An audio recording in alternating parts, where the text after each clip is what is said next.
भारत पाक तनाव के बीच किसी भी आपदा से निपटने की तैयारी, बिजली बंद रखने की appeal. You are watching Kali News. Jammu Kashmir के पहलगांव में हुए आतंकी हमले के बाद भारत ने इसके साजिशकर्ताओं को सबक सिखाने की ठान ली है। इसको लेकर भारत और पाकिस्तान के बीच तनावपूर्ण माहौल है। इस तनाव भरे माहौल में अपने नागरिकों की सुरक्षा को देखते हुए बुधवार को पूरे भारत में सिविल डिफेंस की मॉक ड्रिल आयोजित होगी। दरअसल केंद्रीय गृह मंत्रालय ने कई राज्यों को 7 मई को मॉक ड्रिल आयोजित करने के निर्देश दिए हैं, जिससे नागरिकों की सुरक्षा की तैयारियां की जा सके। गृह मंत्रालय ने राज्यों से कहा है कि मॉक ड्रिल में हवाई हमले की चेतावनी देने वाले सायरन चलाए जाए और लोगों को ऐसी स्थिति में अपनी सुरक्षा करने की ट्रेनिंग दी जाए। बुधवार को देश के कुल 244 सिविल डिफेंस जिलों में मॉक ड्रिल का आयोजन किया जाएगा। बुधवार को पूरे भारत में सिविल डिफेंस की मॉक ड्रिल का आयोजन होना है।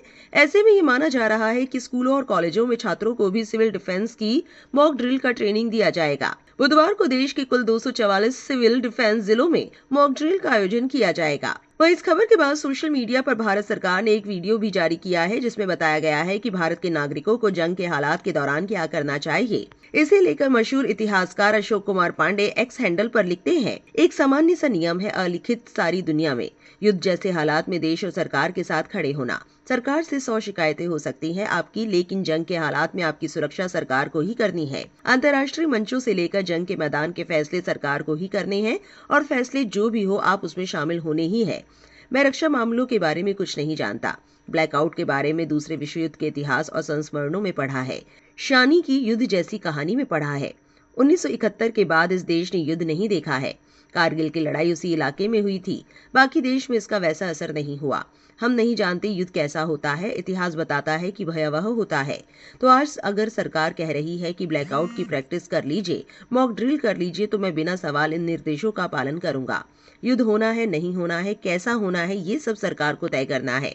विपक्ष के नेता ने भी इन हालात में सरकार के साथ खड़े होने की बात की है। अगर कल जरूरत पड़ी तो सिविल डिफेंस जैसी पहल में शामिल होने में मुझे गर्व होगा। ये मैं अपने लिए कह रहा हूँ, आप अपने लिए निर्णय लेने को आजाद है। ये मेरा देश है, मैं यहीं पैदा हुआ हूँ और यहीं मर जाऊंगा। ये मेरा देश है और मेरी किस्मत इससे जुड़ी हुई है। सत्ताएं आएंगी जाएंगी, देश रहेगा। सत्ता का विरोध करना मेरा लोकतांत्रिक हक है और देश के साथ खड़ा होना मेरा नागरिक फर्ज है। मानव यादव नाम के एक शख्स ने इस मामले में लिखा, अशोक जी ने बहुत अच्छी बात लिखी है। सरकार से शिकायतें हो सकती हैं, लेकिन जब बात देश की हो तो सरकार के साथ खड़ा रहना चाहिए।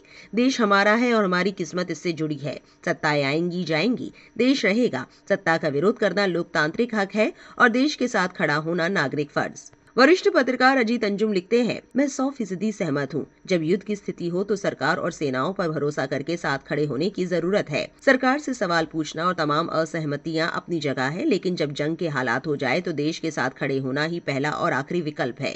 आपकी इस पूरे मामले पर क्या राय है, हमें कमेंट में लिखकर जरूर बताएं और ऐसी और वायरल खबरों के लिए हमारे चैनल से जुड़े रहे।